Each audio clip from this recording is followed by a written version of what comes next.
And what they did was they would take an ICBM, take the warhead off, put a new head unit on it with, say, an Egyptian or some generally third world satellite on it, launch it up there.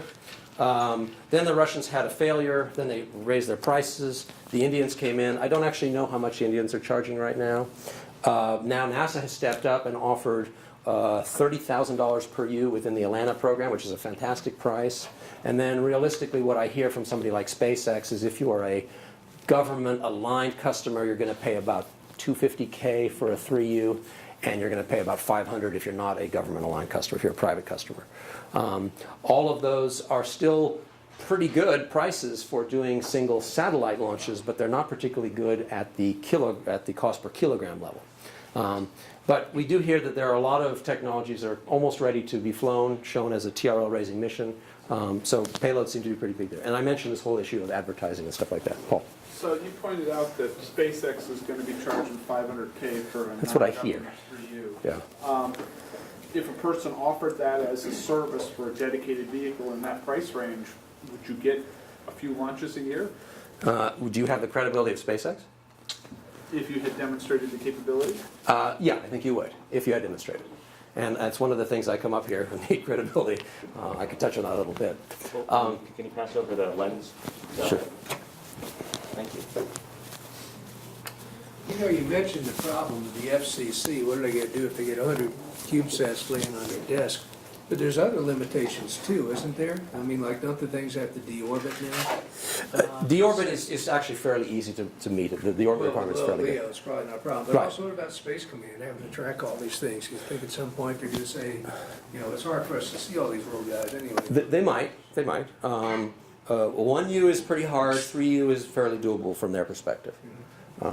So I think the answer to that is probably going to be from the standpoint of whether the government launches more of them. If the government launches more of them so that it's the U.S. government that's putting them up there, they'll have less reason to complain than if it's just non-government entities. But that's just my take on it. So I was mentioning 5 to 10K per kilo, which is sort of the typical launch prices I see from people who are trying to break into this market serving a nanosat community in general, even a microsat community, is not the same as 5 to 40K per CubeSat.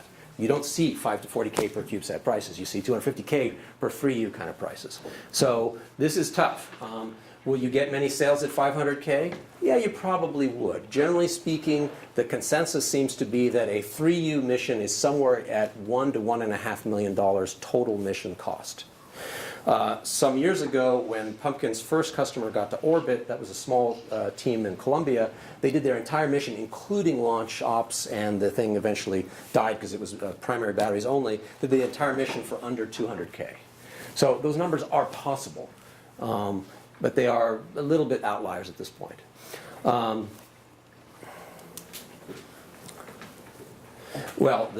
launch costs still are typically dwarfing what it's costing to build some of these CubeSats. It certainly is wise to take advantage of the work that Cal Poly has done with the PPAD.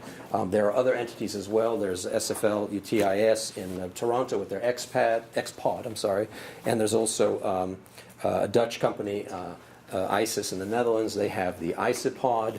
So there are multiple launchers available. They vary slightly from one to the other, but the bottom line is that NASA and SpaceX have all integrated the P-Pod so far, so I think you're probably going to have the easiest time by continuing to integrate something that is well accepted within the community. Note that the P-Pod is kind of interesting. Nobody gets to have P-Pods outside of Cal Poly. When testing goes on, Cal Poly personnel are in place, and that P-Pod goes back to Cal Poly at the end. It's a Cal Poly's own IP. They manage it pretty aggressively, but I think also pretty fairly. So you will be dealing with Cal Poly as you integrate P-Pods, et cetera. And they can be bought in... They cannot be bought. They cannot be purchased. You can't purchase one and hold on to it your own. I guess they're sort of leased in that sense. But aren't they stuck up there after... Of course. Yeah, so effectively you own it. Yeah, you can look at it. You own it remotely. Yeah. Okay, yeah.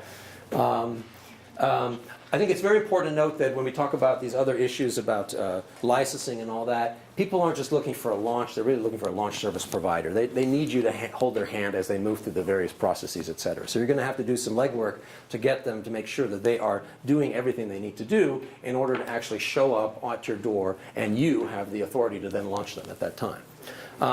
Bob Twiggs has mentioned this before, and I'd like to say this is really what you want to strive for, a FedEx-like service, meaning that I, as a CubeSat builder, put it in a box, I ship it to FedEx, and the next thing I know, it's on orbit. And if it's not on orbit, I get my money back. Now, the money back part is going to be pretty difficult, but that is basically what we're looking for. Wait, so basically they don't want to worry about how it gets there. Exactly. And keep in mind that most CubeSats are perfectly happy to get any ride right now. There are some CubeSats that have very particular orbits and inclinations that they need, but many are just happy to get any ride. So It can be like a black box, basically. pretty much, yes. Okay. Well, part of a launch license from the FAA is sign off on the payload. I think the payload, FAA has to look at payloads and approve them. I'm not involved in that, so Yeah, so, I have so I mean, so you have to tell them what it is. It Absolutely, isn't like, absolutely. You know, this is full of radioactive iodine, or you just sort of spread it. Yeah. Or if you're flying somebody's ashes or something like that, yeah, you got to be a little bit careful. But nonetheless, that is ultimately what you're looking for because it leverages the same development cycle that we actually are seeing within the CubeSats themselves, where they are not saying, okay, I'm buying parts off the NASA-approved parts list in order to build my CubeSat. They're just buying parts, and they're building CubeSats, and they're proving that they actually work quite well. I mean, we've got a customer that's now, I think we're now pushing 3 years on orbit, a fairly sophisticated master's level team that built it. And if you look at the parts count and the way they built it, it's nothing completely crazy out of the ordinary, and yet it's proven to be quite successful. What is this? Slow down on confirmed launch opportunities. I got to think about what that meant. I don't know. But lastly, credibility. I have been to several conferences where people talk about we're going to be launching in the fall or whatever with nothing to show for it, just a picture or something like that. Please don't go that route. I'm pretty brusque at stuff about things that I talk about, but I actually have real hardware that I can show you. I've got customers who are flying. I've got data sheets and all that. Please focus on this credibility part because the community is being pulled in a variety of different directions in terms of who the reasonable launch providers may be, and you don't want them signing on to a non-credible provider, putting a lot of their money there, effectively losing their money there, and then once you're ready, they've spent all their money. You know, one thing I can remember, Jamie Cutler and also Professor Twiggs, was the whole idea of actually getting universities to at least have ground stations and have a, entirely stuffed network and together. That was the one thing that has, I think, totally fallen apart. Apparently, we may be past that trough and we may be coming back up because there's this system called Genso, which is an open source worldwide ground station network. My business development manager has complained bitterly that every time he's been at a Genso demo, it didn't work. But I've now been told that, for example, Surrey actually has a pretty nice Genso station set up and running and all that. And Genso is likely to be the network that's part of QB50, which is I'll get you in a second, which is a proposal by the von Kalman Institute in Germany. They want to fly 50 identical 2Us with common scientific payloads as a primary payload and perhaps school-unique secondary payloads as the second payload. And that should be Genso driven as well. So I think we're slowly getting there. And of course, Jamie was very active in ground station development and all that. And he's not part of Genso. He's part of his own thing. So there's going to be some push and pull in those directions. But you're right, we're not there. That's the real problem. Please. Sort of two questions. One has to do with frequencies. Have the universities been able to use ham frequencies? They all use ham frequencies because it avoids the licensing issue. They're all experimental. They run on ham licenses. They just get a simple license. Okay, Good to go. Question one.